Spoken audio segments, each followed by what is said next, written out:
35900 398 35901. Short message service. 081-880-1058. Text number. 398 35900. Extension 102. Marketing department. 525-7892. Or click www.litefmjakarta.com. Anytime, anywhere. Light FM, best slow hit station.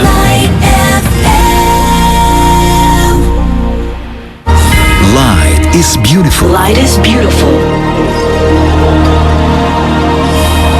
Light audience, tak sedikit orang yang takut mati. Padahal sebenarnya kematian adalah perjalanan naik kepada kehidupan yang lebih tinggi. Seperti kata Rumi, ketakutan akan kematian sebenarnya adalah ketakutan kepada diri sendiri, bukan kepada Tuhan dan siksaannya. Karena sesungguhnya apapun wujud ciptaannya, tak ada yang tidak bersumber pada cintanya yang tak terbatas kepada manusia. Kebahagiaan atau kesengsaraan kita sebenarnya kita tentukan sendiri. Jika ingin bahagia di sana, jadikan hidup kita di dunia ini memberikan manfaat sebesar-besarnya kepada orang lain. Jika di sini kita lebih banyak menyengsarakan orang, maka akan sengsara juga kita di sana.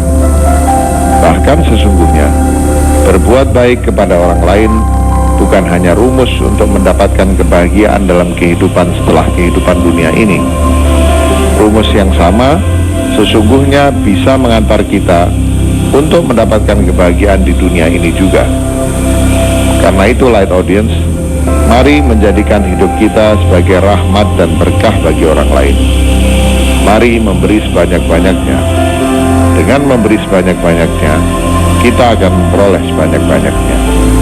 Bukan hanya di akhirat, melainkan di kehidupan dunia ini juga. Light is beautiful. This is Light FM. Light FM. Berproses menuju kesejatian diri. Bersama Siwo Agus Hidayat. This is Light FM. The best slow hit station. Assalamualaikum warahmatullahi wabarakatuh. Alhamdulillahirrahmanirrahim. Kembali kita berjumpa Light Audience dalam berproses menuju kesejatian diri. Untuk edisi hari ini Kamis tanggal 23 Desember 2010 ya. Dan sudah tersambungkan dengan teman sharing kita Siwo Agus Hidayat. Assalamualaikum Siwo. Waalaikumsalam warahmatullahi. Nah ini gimana Siwo? Bagus ya? Halo Siwo. Halo. Bagus ya? Halo, gimana? Keterimanya bagus Siwo? Suaranya lemah. Lemah? Waduh, gawat kalau lemah. Oke, kita langsung saja terima telepon, silakan di 0213983596 atau nanti Anda juga bisa menggunakan SMS kami ya di 0818801058. Langsung kita buka Siwo ya. Halo Siwo. Halo. Iya, bisa terdengar Siwo? Lanjut. Bisa dengar ya? Iya, tapi jauh. Oh, oke, baik. Assalamualaikum. Waalaikumsalam. Dengan siapa ini? Dengan Anto, Pak. Oh, Pak Anto, silakan. Mau nanya ini, Pak. Ya, silakan ke Siwo. Malam, Siwo. Assalamualaikum.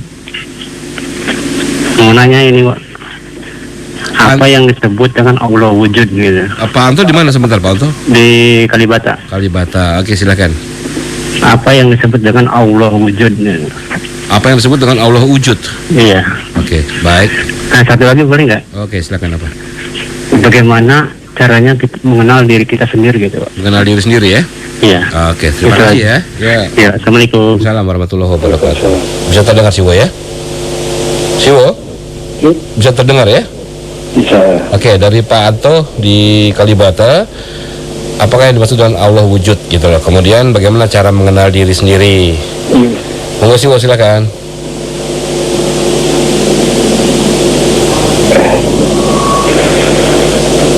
Kepada semua rekan-rekan Light Audience beserta seluruh staf dan keluarga besar Light FM.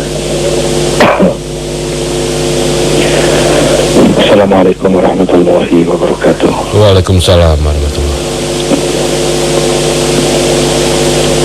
Bismillahirrahmanirrahim. Alhamdulillahirabbil alamin. Wassallallahu ala rasulil karim wa alihi tahirin. Wala hawla wala quwwata illa billahil aliyyil azim. Rekan-rekan semua, kita ketemu lagi, kita sharing kembali. Jangan lupa bahwa kita sekedar sharing. Jadi mungkin dalam sharing ini ada yang benar, ada yang kurang benar, tapi pasti bahwa apa yang akan saya sharingkan tentu yang saya pahami dan saya yakini benar sementara ini. Dan saya juga hanya sekedar teman sharing, bukan narasumber, bukan rujukan, dan saya tidak sedang mewakili pihak manapun, kecuali saya sedang mewakili diri saya sendiri yang masih dalam rangka berproses, yang masih banyak kekurangan-kekurangan, kelemahan-kelemahan yang saya belum tahu. Dan saya juga masih selalu menggunakan sebuah prinsip, kebenaran yang harus saya taati adalah kebenaran yang saya pahami dan saya yakini saat ini. Tentu sambil terus berproses mencari kebenaran yang lebih tinggi agar kita bisa berproses berpindah kepada yang lebih tinggi itu, sehingga kita akan berproses menjadi lebih benar, lebih bermutu. Untuk itu maka mohon jangan tergesa diterima, namun juga jangan tergesa ditolak. Bisa jadi apa yang kita sharingkan ini, manakala kita mendasarinya dengan niat yang benar dalam rangka melaksanakan perintah Tuhan, dalam rangka beribadah kepada Allah, dan dalam rangka untuk berproses menuju kedirian kita yang untuk itu kita diciptakan. Kita mulai dari topik yang pertama yang sudah diangkat oleh Mas Anto di Kalibata. Yang pertama tentang apakah yang dimaksud dengan Allah wujud. Kemudian yang kedua, bagaimana cara mengenal diri.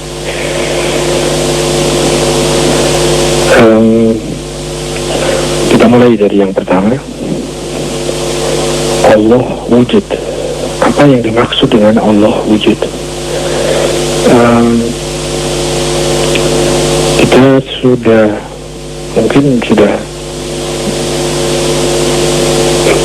cukup sering kita membahas tentang Allah. Allah itu bahasa aslinya bahasa Arab, dari kata-kata ilah yang dikasih awalan yang namanya lam ta'rif, yaitu al, sehingga menjadi al-ilah. Al-ilah itu menurut grammar bahasa Arab pada saat digabung menjadi Allah. Nah, jadi kata dasarnya ilah diberi awalan al menjadi Allah. Kemudian logat dari bahasa Arab itu logatnya menjadi Allah. Nah, ilah itu di dalam bahasa Indonesia itu diterjemahkan dengan Tuhan. Ilah itu Tuhan. Al-ilah Tuhan, tapi yang satu-satunya Tuhan. Kalau ilah itu bisa banyak, Tuhan itu bisa banyak. Apapun yang mendominir kehidupan kita, maka itulah Tuhan kita. Nanti ada kebersinggungan dengan tujuan seseorang, karena secara hukum universal tujuan seseoranglah yang mendominir kehidupan seseorang. Jadi kegiatan kita sehari-hari itu sangat didominasi oleh tujuan kita yang sudah kita sematkan di dalam diri kita. Nah, itu bisa menjadi ilah. Jadi ilah itu macam-macam. Ada harta menjadi ilah, kekuasaan jadi ilah. Tapi yang paling sering itu diri kita menjadi ilah. Sering disebut dengan orang yang menyembah nafsunya sendiri, orang yang menyembah dirinya sendiri, yaitu bahwa yang mendominasi kehidupannya adalah dirinya, maka dirinya lah yang menjadi ilah. Nah, ilah itu banyak, tetapi kemudian kalau diberi al atau awalan lam ta'rif, jadi awalan yang definit, sehingga makna itu menjadi definit, menjadi spesifik, menjadi khusus. Al-ilah itu Tuhan, tetapi yang sering ditulis dengan T besar, ya. Jadi Allah itu bahasa terjemahan bahasa Indonesianya Tuhan, ya. Itu tentang Allah. Kemudian wujud itu juga salah satu kosakata bahasa Arab. Kalau diterjemah menjadi bahasa Indonesia, maknanya adalah ada. Jadi wujud itu ada. Tetapi kalau di dalam bahasa Indonesia ada istilah juga wujud, tetapi itu serapan dari bahasa Jawa. Kita mesti bedakan ini. Kalau bahasa Indonesia wujud, tapi yang maksudnya adalah kata serapan yang dari bahasa Jawa, wujud itu maksudnya bentuk. Jadi wujudnya kayak apa, bentuknya kayak apa, gitu ya. Tapi kalau wujud dikaitkan dengan serapan dari bahasa Arab, maka wujud itu maknanya bukan bentuk, tapi ada. Bahasa filsafatnya ada itu namanya eksistensi, ya, keberadaan ada. Nah, kalau terkait dengan bahasa tauhid, wujud itu ada. Jadi tidak mengkait dengan kosakata bahasa Indonesia yang hasil serapan dari bahasa Jawa. Ya, karena kalau di dalam bahasa tauhid itu lebih banyak serapannya kepada bahasa Arab, bahasa asli dari bahasa Al-Quran. Jadi kalau Allah wujud, itu maksudnya Tuhan itu ada. Itu disebut Allah wujud. Allah ada. Nah, ini kita mau luaskan juga bisa, kita mau sempitkan juga bisa. Bahkan ada hal-hal yang di dalam metode penjabaran tentang ilmu tauhid itu juga penggunaan wujud ini ada juga yang dipermasalahkan. Misalnya begini, wujud ini dimasukkan salah satu sebagai sifat Tuhan misalnya. Nah, di situ ada pembahasan, ada polemik karena wujud itu bukan sifat, misalnya seperti itu. Tetapi ada ulama tertentu di dalam membuat formula pelajaran dalam tauhid, wujud dimasukkan sebagai sifat yang pertama misalnya gitu, sehingga sering disebut dengan sifat wujud ilahiyah. Kemudian yang mungkin saya tambahkan sedikit sepanjang yang saya tahu, ini merupakan hal yang pertama, hal yang terpenting pada saat kita mau ma'rifah terhadap Allah. Kita mau memahami Allah, yaitu memahami wujudnya, memahami bahwa Allah itu ada. Ada. Nah, ada itu seperti apa? Misalnya begini, saya ini ada. Kalau ditanyakan begitu kan jawabannya ya ada. Bumi ini ada, ya ada. Matahari, bulan, ruang, waktu, ada.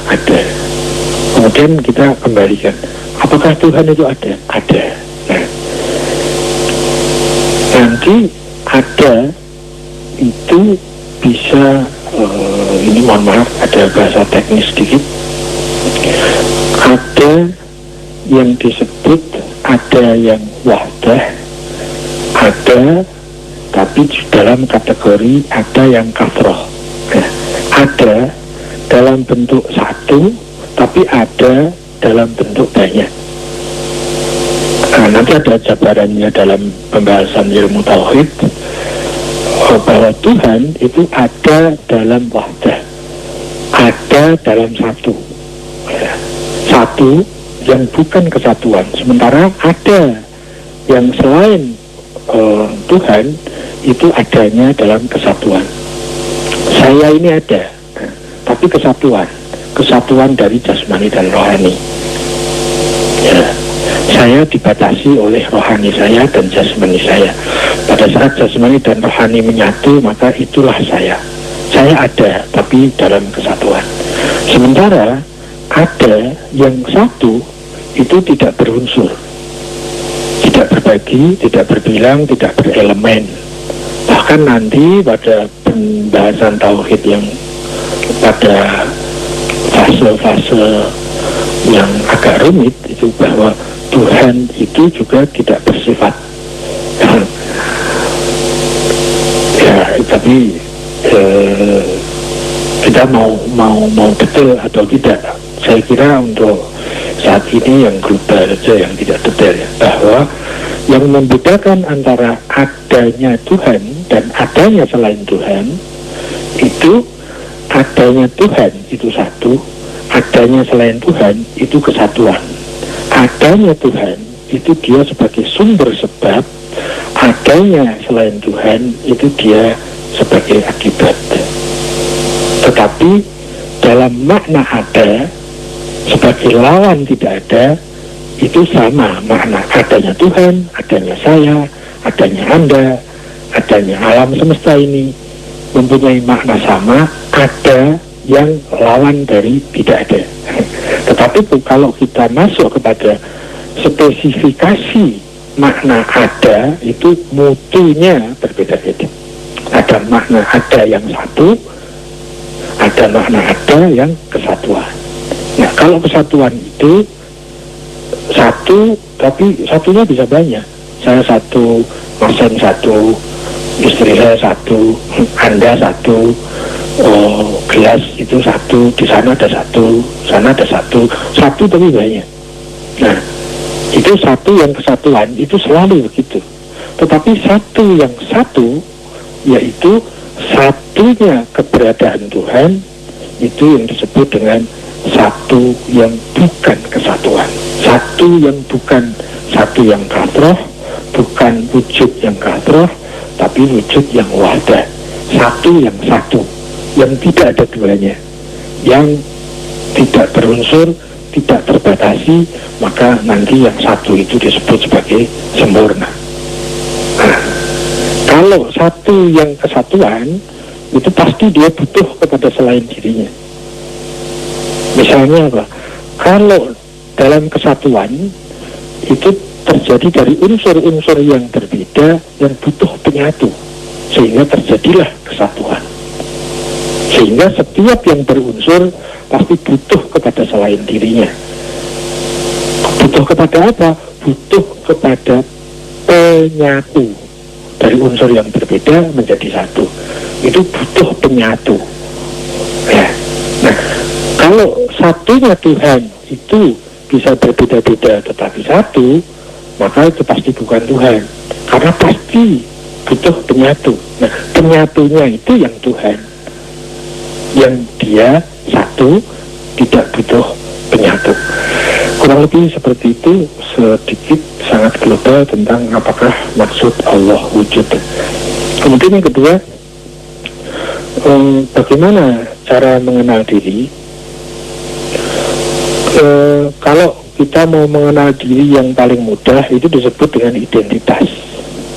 Kita semua kayaknya sudah tahu bahwa saya ini laki-laki, lahir tahun waktu sekian,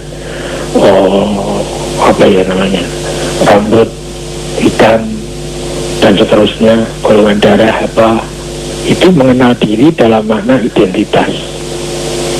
Kita bisa mengenal diri lebih jauh, yaitu tentang kita punya fisik. Ginjal saya 2, paru-paru 2, jantung 1, hidung 1, lubangnya 2, dan seterusnya. Itu juga mengenal diri, tetapi mengenal diri pada aspek fisik. Bisa lebih lagi kesehatan misalnya, kesehatan diri saya itu seperti apa, tekanan darahnya sekian, gula darahnya sekian, dan seterusnya.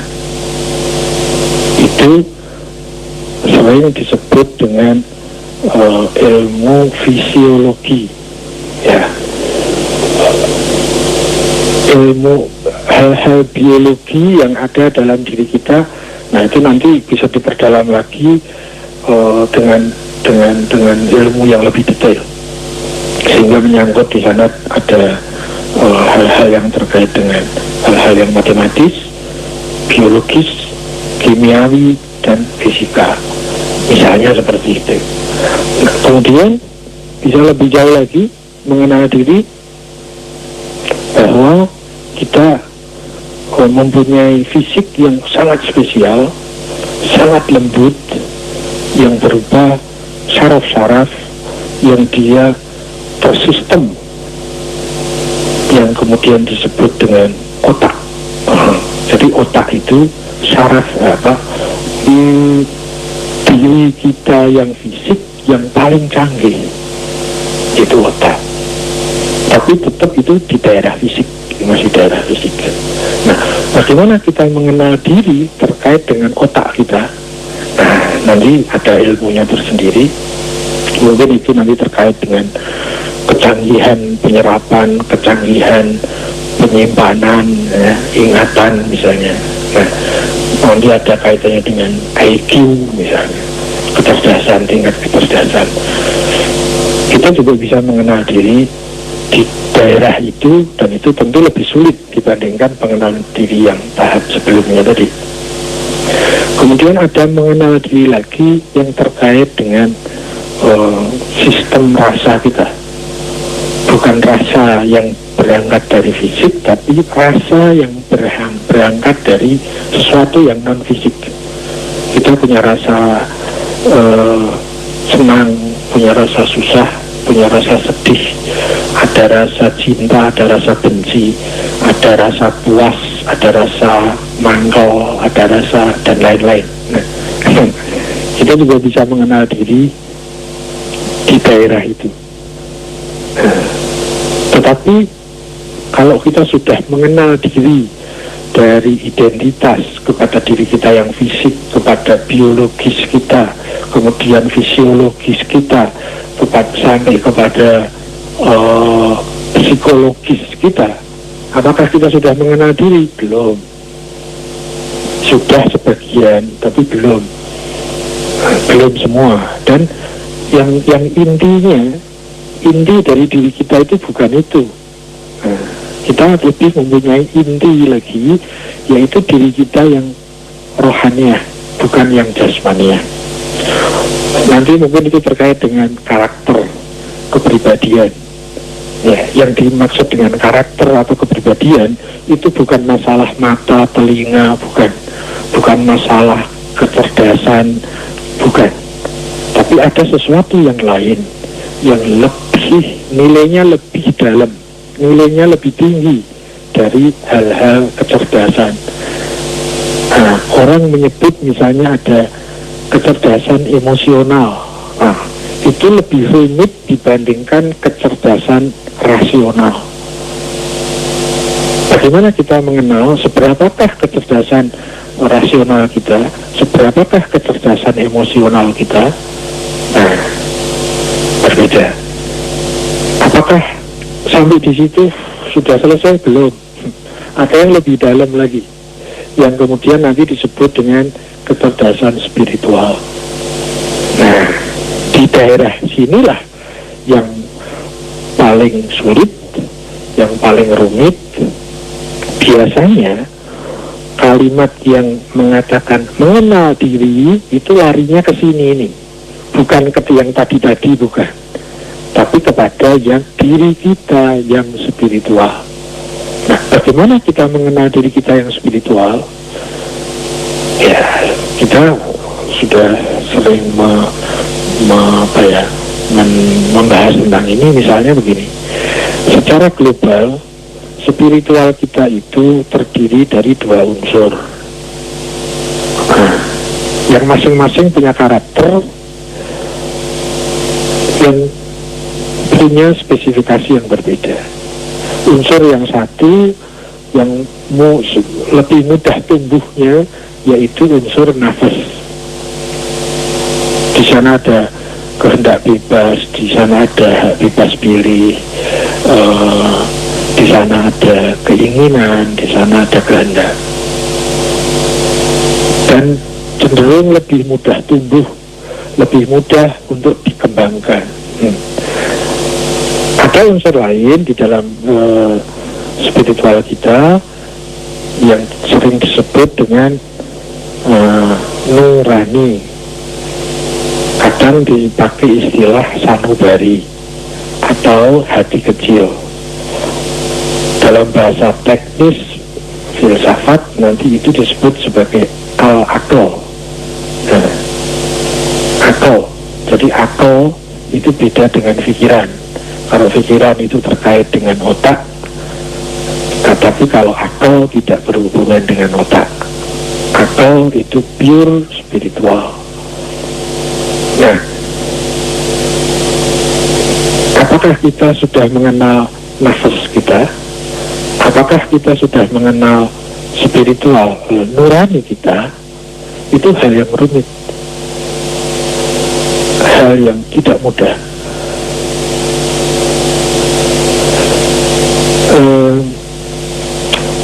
Kemudian kalau itu baru unsur-unsurnya. Terus kalau mau mengenal diri saya yang mana? Maksudnya diri yang spiritual ya, bukan diri yang identitas,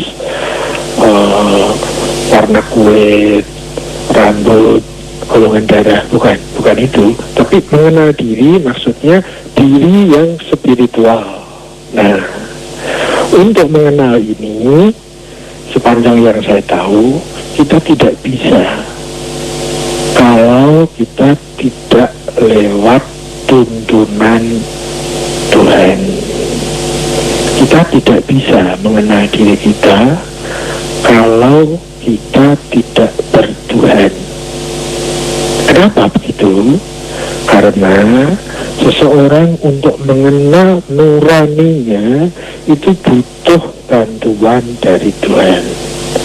Sementara untuk mengenal nafsunya, semua orang sudah bisa. Bahwa nafsu itu begini, nafsu itu sukanya egois, nafsu itu sukanya, seperti itulah. Nah, dan itu mudah, tumbuhnya mudah. Nafsu kita itu tumbuhnya mudah. Begitu kita lahir, itu nafsu sudah mulai jalan.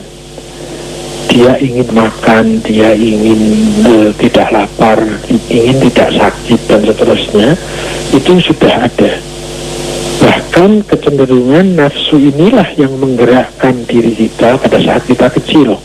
Sehingga fase itu sering disebut dengan fase egosentris. Semua ukurannya saya. Semuanya ukurannya keinginan saya. Yaitu kalau kita mau lihat, coba kita lihat anak-anak kita yang masih kecil. Semua diukur semuanya dengan saya. Nah, kalau kita sudah gede, sudah umur 40 tahun lebih, tapi ukurannya masih saya, nah berarti kita masih apa ya, beraroma anak-anak. Jadi egois, alat ukurnya saya, gitu ya. Yang menyenangkan saya baik, yang membuat saya sulit tidak baik. Jadi Pak Guru yang membuat saya sulit, maka kita menjadi tidak suka sama Pak Guru. Tapi kepada Pak Guru yang kita menggarap salah tapi dapat nilai 9, nah kita senang sama Pak Guru itu. Ya, begitulah. Nanti hampir semua yang orientasi hasil yang ukurannya adalah kesenangan dirinya, itu masih pada model fase anak-anak. Orientasinya keinginan, orientasinya hasil. Kalau menang senengnya nggak karuan, gitu ya. Kalau kalah, ya kecewanya juga nggak karu-karuan, gitu ya. Kita lihat saja nanti timnas kita menang apa kalah. Kalau kita main pakai egoisme, itu kalau kita menang, euforia luar biasa. Begitu kalah dia caci maki gitu. Ya, semakin besar orientasi seperti itu, semakin bisa dieliminir dengan hal-hal yang sifatnya nurani. Untuk kita bisa mengenal nurani, saya dapat informasi dari pelajaran agama bahwa ciri khusus nurani itu dia selalu ingin menghamba kepada Tuhan yang menciptakannya, dan dia ingin selalu bersatu dengan kebenaran dan ingin selalu lebih sempurna. Ya, beda dengan nafsu.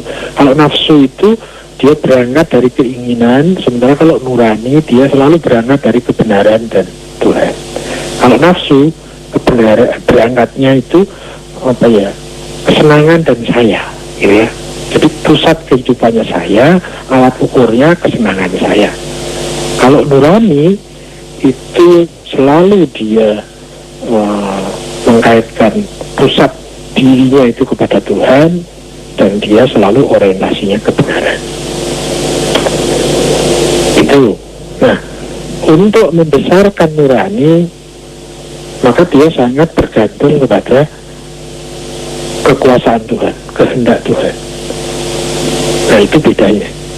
Sehingga bagaimana untuk kita mengenal diri yang maksudnya mengenal diri itu diri yang bukan diri yang pecah, bukan diri yang belum menjadi, ya. Dari calon-calon diri. Saya punya nafsu, saya punya nurani, saya punya pikiran, saya punya indera, saya punya fisik. Itu adalah unsur-unsur yang akan menjadikan diri saya. Tapi diri saya yang mana? Pada saat itu semua sudah menyatu, ya, itulah yang disebut diri. Tapi kalau belum menyatu, kita belum bisa menentukan diri, karena di dalam diri kita selalu ada peperangan. Yang satu ingin ini, yang satu ingin itu. Tidak punya kekompakan kehendak, karena ada belum menyatunya antara unsur nafsu dan unsur rohani, unsur nurani. Pada saat nurani dengan nafas ini sudah menyatu, kehendaknya satu, nah itu sudah menjadi diri. Nah, bagaimana kita bisa mengenal diri ini?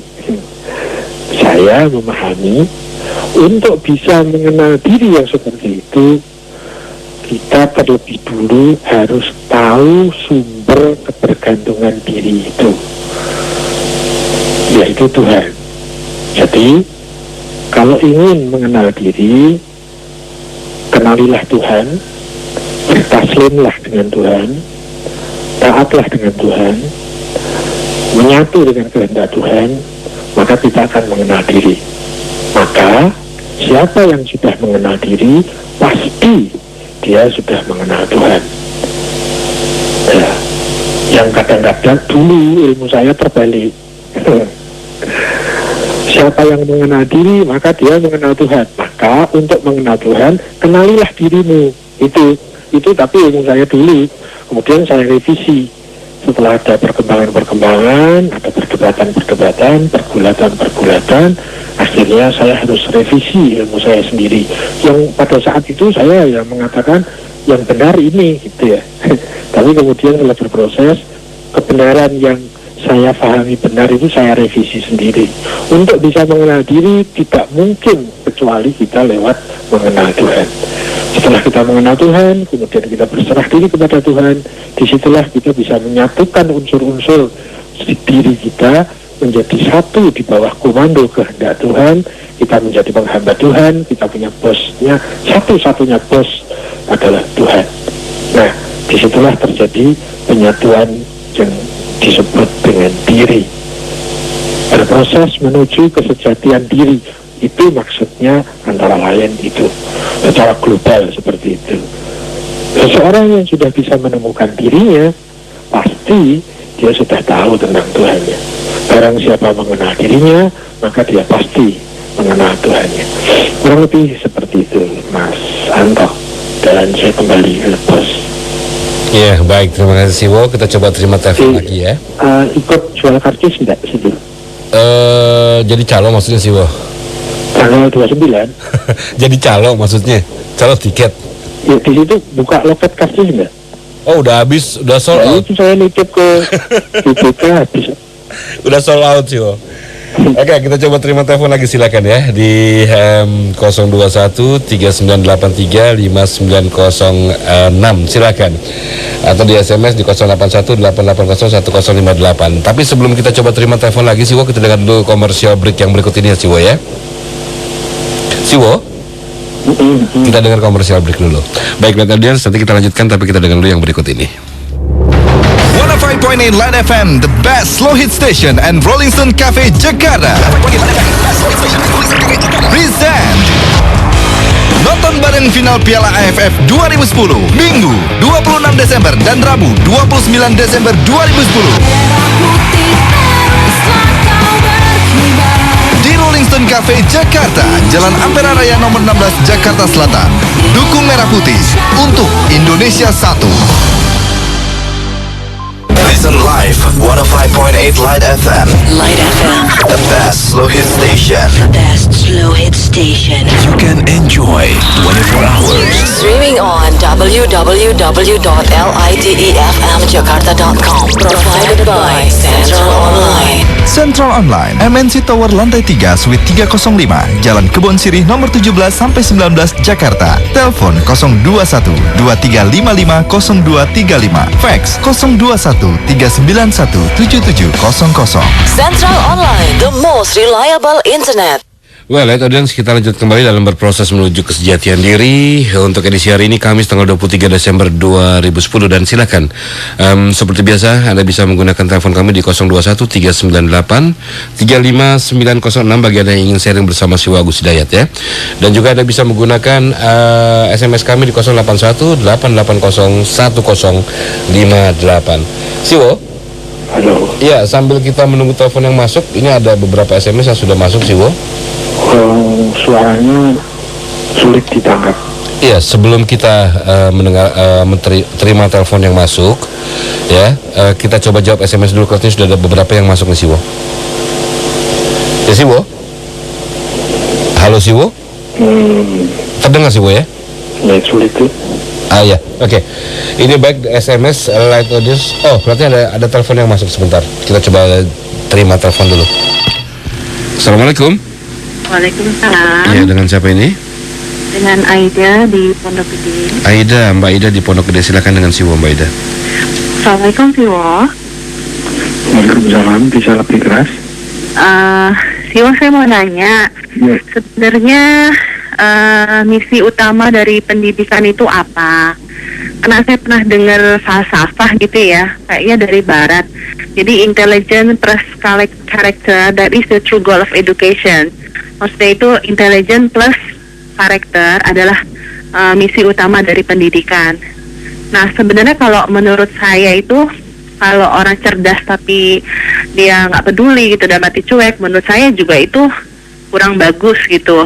Jadi sebenarnya kalau menurut hemat panjenengan itu lebih utama pendidikan atau kepribadian. Itu aja sih Wo. Ya baik, terima kasih Mbak Ida. Ya baik, Assalamualaikum. Waalaikumsalam warahmatullahi wabarakatuh. Pertanyaan yang luar biasa sekali ya. Silakan Siwo. Ya, terima kasih. Ini Mbak Ida yang di Pondok Gede itu ya. Iya betul. Sudah kenal Siwo ya? Ya. Sudah kenal ya? Ya, beliau sering ngapel gitu. Oh, oke, silakan. Beliau mempertanyakan tentang misi pendidikan.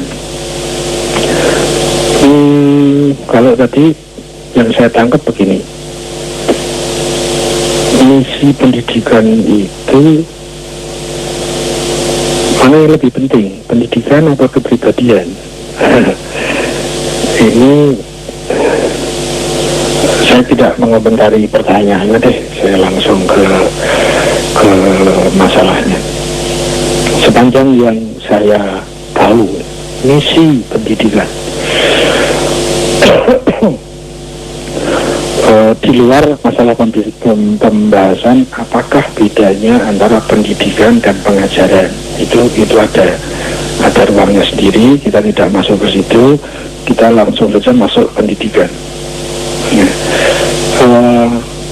Secara garis besar yang saya pahami, kalau pengajaran itu lebih cenderung kepada transfer pemahaman. Jadi acara sharing seperti ini itu adalah acara yang terkait dengan pengajaran, bukan pendidikan. Nah, kalau pendidikan itu yang saya tahu frame-nya itu adalah transfer kepribadian, transfer karakter. Itu menu utamanya itu berbeda. Kalau di sekolah formal, di lembaga-lembaga pendidikan formal itu lebih cenderung pengajaran, bukan pendidikan.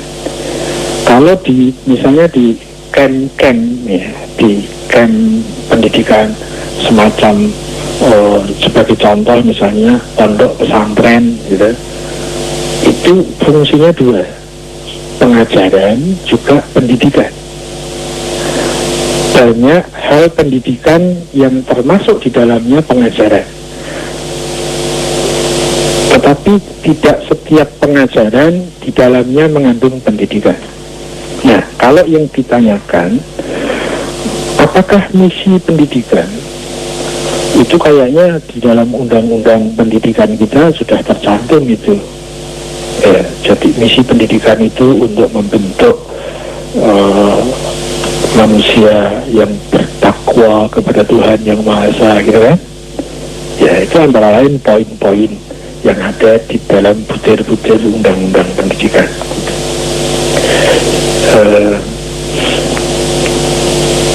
Kalau sepanjang yang saya tahu, saya mengadopsi saja kepada para utusan Tuhan.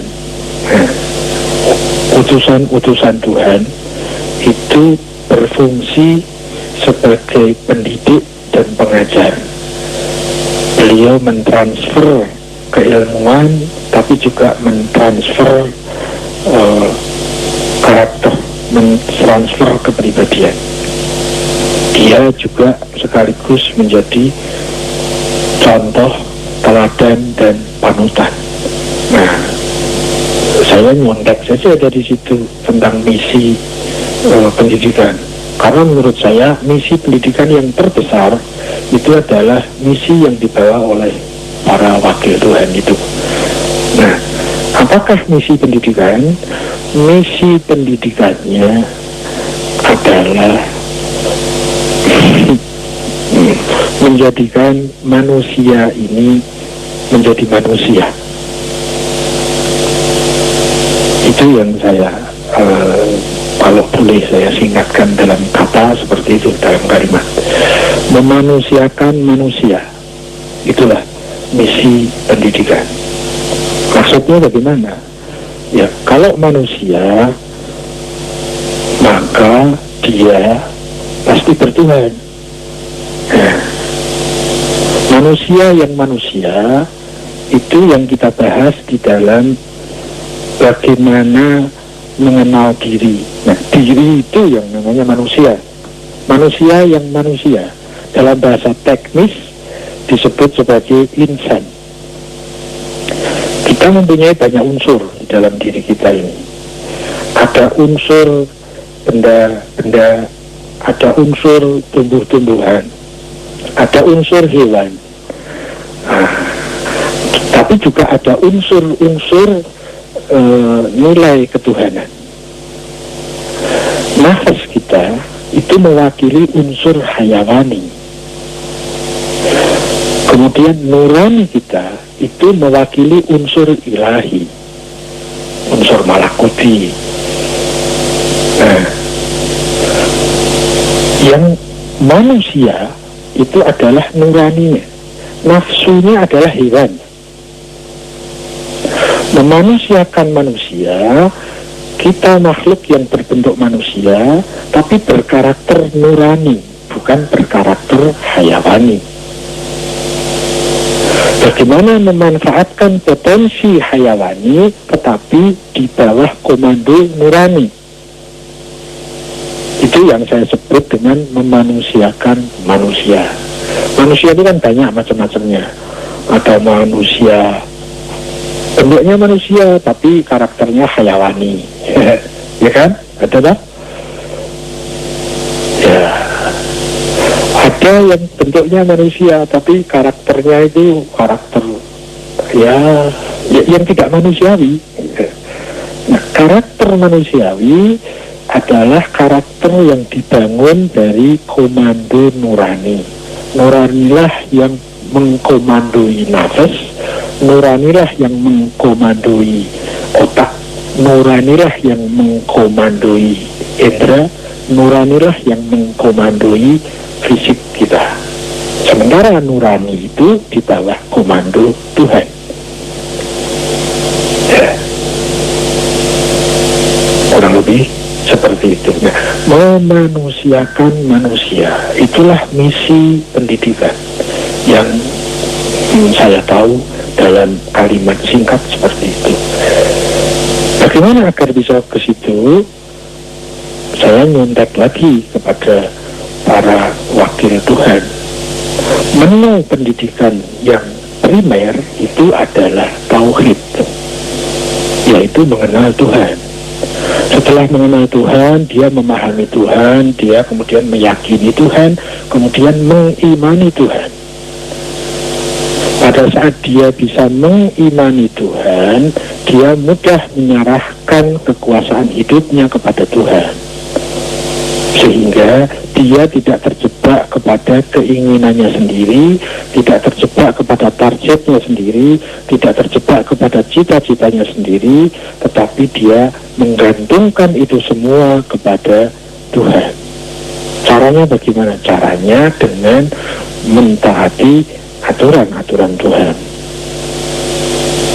Nah, kalau kita bisa mengenal Tuhan, memahami Tuhan, meyakini Tuhan, mengimani Tuhan, maka kita akan menemukan diri kita.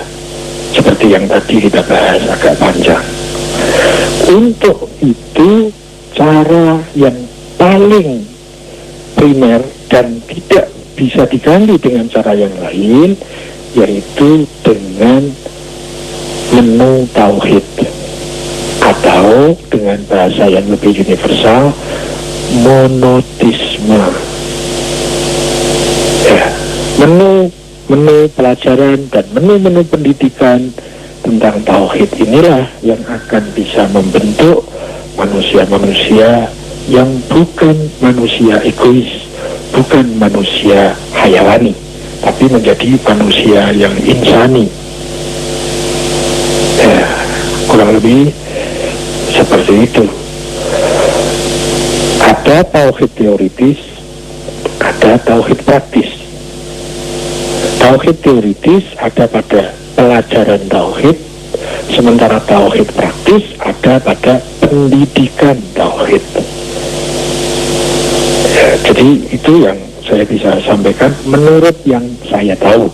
Tentunya misi pendidikan adalah memanusiakan manusia. Caranya yaitu kita menjadikan nurani sebagai komandan diri kita. Bagaimana agar bisa begitu?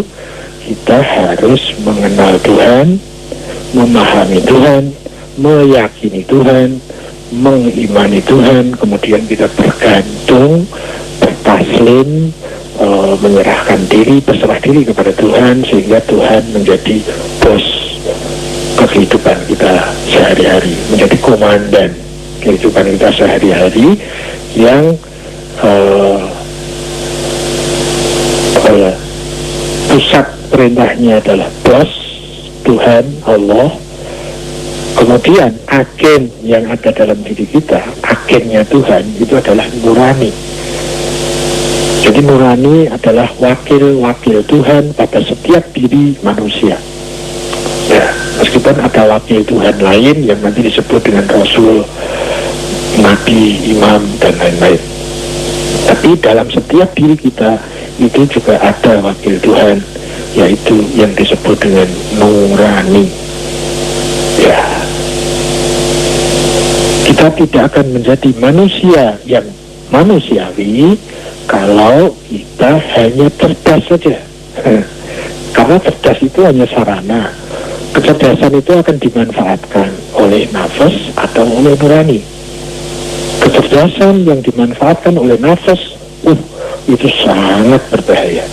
Karena orang cerdas yang egois itu mengerikan. Luar biasa bahayanya. Orang cerdas yang egois. Ya,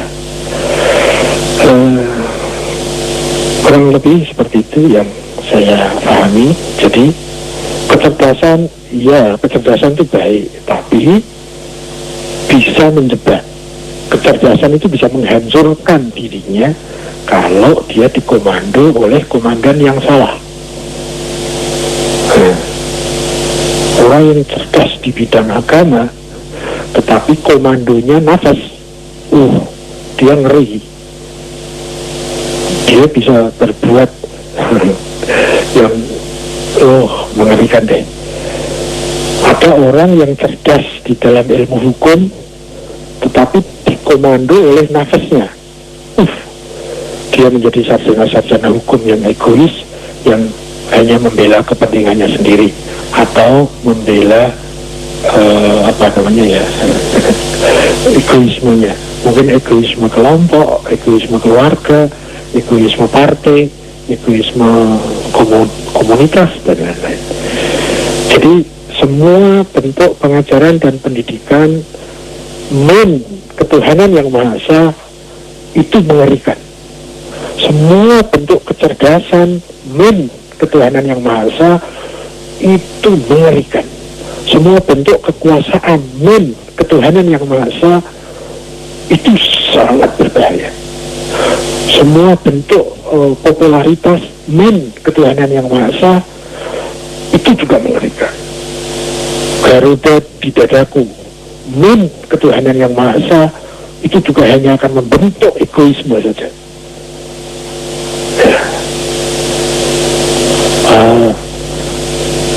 Perkenankan saya turut berpartisipasi untuk mendukung timnas karena saya punya alasan.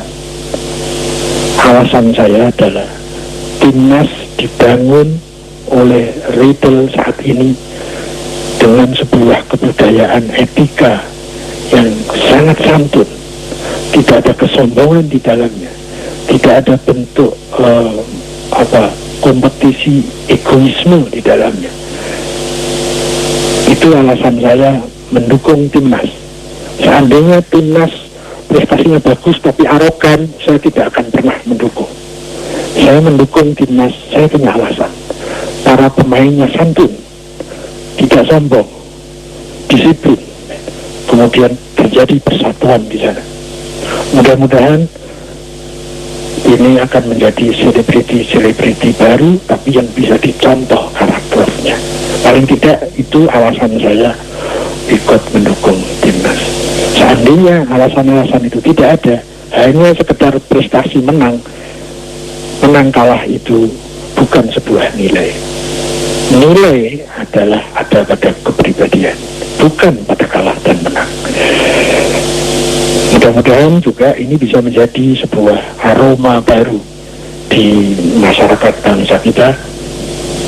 Dan ini ada fenomena yang tidak lazim kayaknya. Tidak tahu ini hukum di sebelah mana, hukum apa ini sepak bola bisa menggerakkan sebegitu dahsyat. Mudah-mudahan tidak bergerak ke arah egoisme kebangsaan, tapi ke arah kebijakan berbangsa. Terima kasih. Saya kembali ke Bas. Iya, Siwo, waktunya tanggung sekali, tinggal 2 menit lagi, jadi mungkin kita tutup saja di sesi ini ya, Siwo ya. Halo Siwo. Nggak dengar. Kita tutup di sesi ini Siwo. Nanti kita kembali lagi di sesi berikutnya ya. Saya ikut, boleh. Monggo Siwo. Monggo, terima kasih Siwo. Yuk. Ya, waalaikumsalam warahmatullahi wabarakatuh. Baik, Light Audience, nanti kita lanjutkan lagi di sesi berikutnya, karena kita masih terus bisa sharing dengan Siwo Agus Hidayat sampai jam 22.30 malam nanti ya. Dan silakan, Anda juga masih bisa menggunakan SMS kami di 081-880-1058, atau juga Anda bisa menggunakan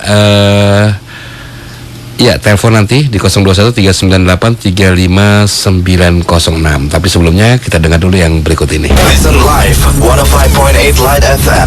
Light FM, The best slow hit station. the best slow hit station. You can enjoy 24 hours. Streaming on www.litefmjakarta.com. Provided by Central Online. Central Online, MNC Tower Lantai 3, Suite 305, Jalan Kebon Sirih nomor 17-19, Jakarta. Telepon 021-2355-0235. Fax 021-391-7700.